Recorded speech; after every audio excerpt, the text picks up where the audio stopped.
What's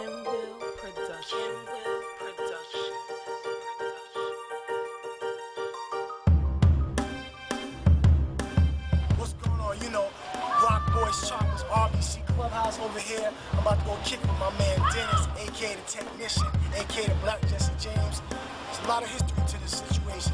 Nothing happens overnight. We're gonna ride with him, we're gonna talk to him. We got some things you gotta run into and handle today. Ride with us, we kick it with my man, Technician. RBC, baby, Urban Wall Street.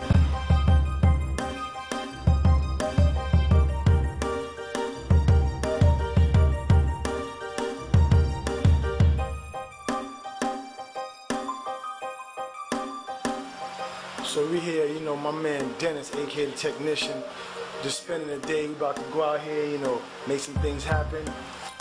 What we gonna get into today, Dennis? Well, we're gonna pick up 2 bikes. We're out of Long Island, and bring those bikes back to Queens.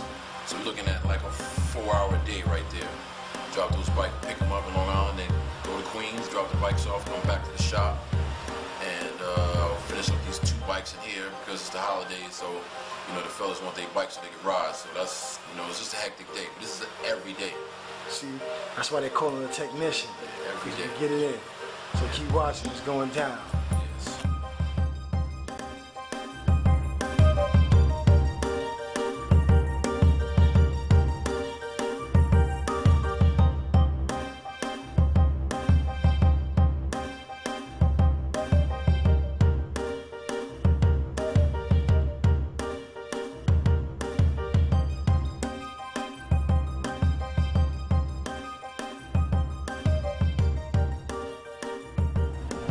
First bike, how'd it come about, Dennis?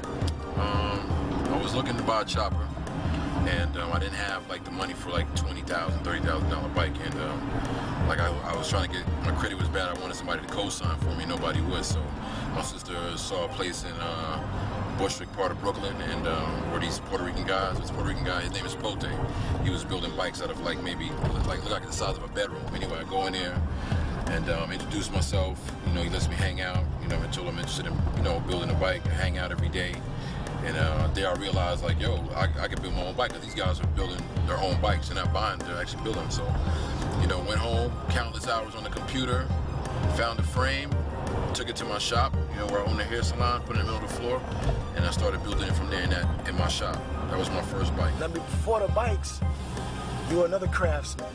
Yeah, I'm a barber. I was a barber.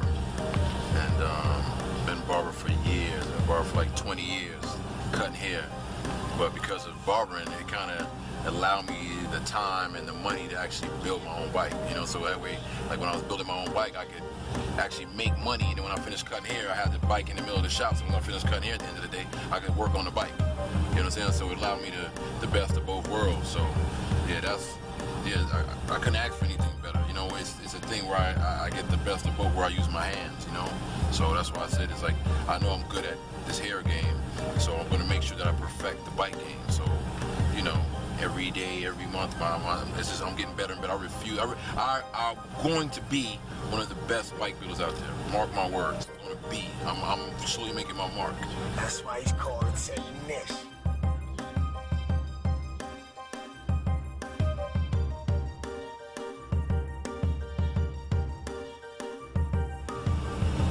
Some of the biggest struggles, biggest obstacles you overcome with these bikes, man, putting these bikes together, Dennis? Customers.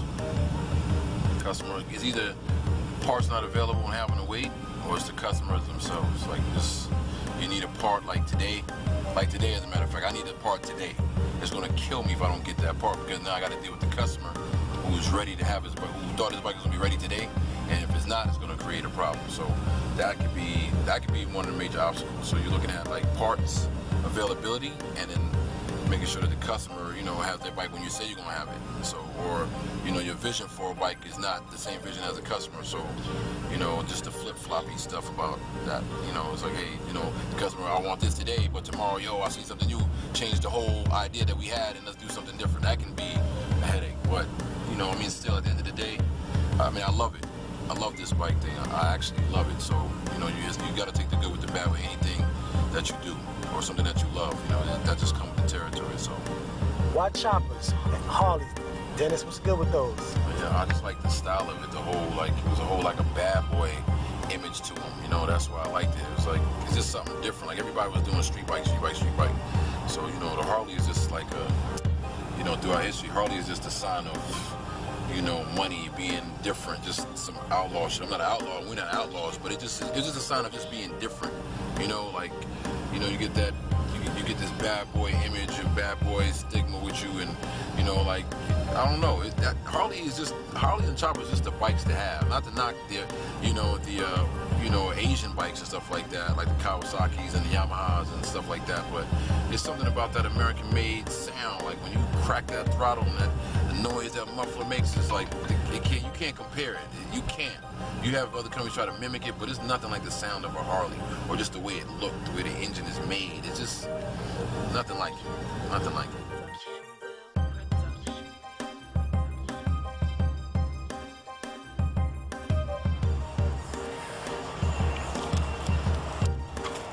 Gotta get that part, huh? Always get a part. If it's not Harley or another dealer, we gotta get another part. We need a pressure plate for a 90 to 97 Softail. Yeah. I don't want to say I broke it, it's just broke. I need to replace it. So, here at the Harley dealership in Long Island City, you know, and, see if they have it. They said they have it, because I damn sure need it. So, see what happens. See what happens. Yeah, with that part. This here, 3 pieces. It's cost. And what's these pieces we picking up? This is for the clutch. Somebody broke them. I'm not gonna say it was. Is this the one that goes in there? Yeah. We got the other. So we got success. It's a success. We'll see. We'll see if we got the right stuff. I mean, I'm hoping it's the right stuff. You know. And get my boy's bike back on the road. That'll be it. That'll be one less problem down today. You know, like you can see, if you didn't have it, if you don't have the parts, that becomes a problem. That creates a problem, not having the right parts. So we got the right parts, so he should be done today. Happy customer. Makes for good business. Good business makes for a happy dentist.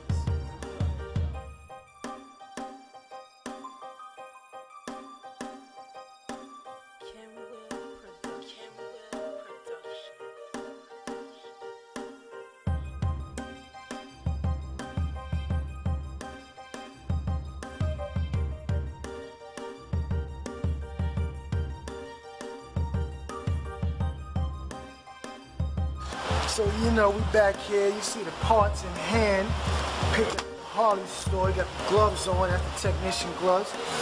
So what we doing over here? What you working on right now? We're replacing this charging system. Like this charging system and battery system that charges the battery as the bike is running. So you want to like do bikes got alternators? Well, yeah, this is considered the alternator of the bike. You know what I'm saying? We got what's called a rotor, this is the stator. And then we have what's called a regulator. This turns the AC current that this creates and the DC current. So that's what pretty much powers the bike. You know, keeps the battery charged. These items right here. So I'm just gonna replace them. And they should be as good as new. Back on the road, ROCKBOY, back on the ROCKBOY on the road. You understand? So that's what we're doing right now. Gotta make sure it gets done today. Gotta get done today. So, you know, but for time, make sure the homie is happy. And you'll tell other people, come to ROCKBOY Station, get your work done here, you know? Yes, sir. Yes, sir. Dennis don't play. Yeah. Just don't play. So here I am trying to get it done. You know?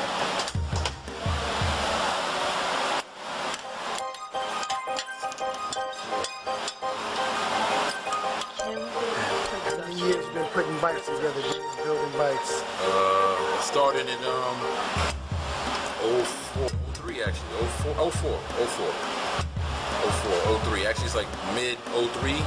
I finished the bike actually, like, it took me like a year and a half to finish my first bike. It was like, I finished in like 06. So actually I got the bike title as 06, you know, yeah. So yeah, about a year and a half. This is my first bike, getting the right parts, getting the right look. Yeah, about a year and a half too for my first build. And I started like in mid 03, finished at 06. So yeah, and then now that first bike went to the Javits Center. The Javits Center, that's mean. Yeah, that was my first bike went to the Javits Center. And I heard your first bike you built, you know, your baby. Yeah. Somebody walked in, saw the bike, and they wanted to buy it on the spot. Yeah, so I end up getting rid of the bike. And just built another one. I've been building and going ever since. It just hasn't stopped. So, I mean, you know, I never really make any money from it. It just gives me money to fuel my next project, you know? So that's all that matters to me. Like, okay, I finish one, somebody likes it, boom, okay, I'm on to the next one.